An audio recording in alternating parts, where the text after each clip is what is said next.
Hey guys, and in this math concept video, I'm going to be teaching you what order of operations are. To do order of operations, you need to remember the acronym BEDMAS.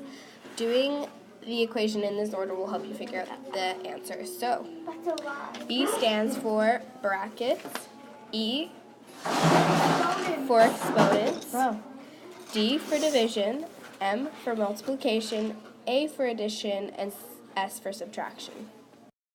Our question is 6 times 15 divided by 3 minus 4. So if you're remembering the order of BEDMAS, you need to do the part of the equation that's in the brackets first, which is 15 divided by 3, which is 5. So it's 6 times 5 minus 4.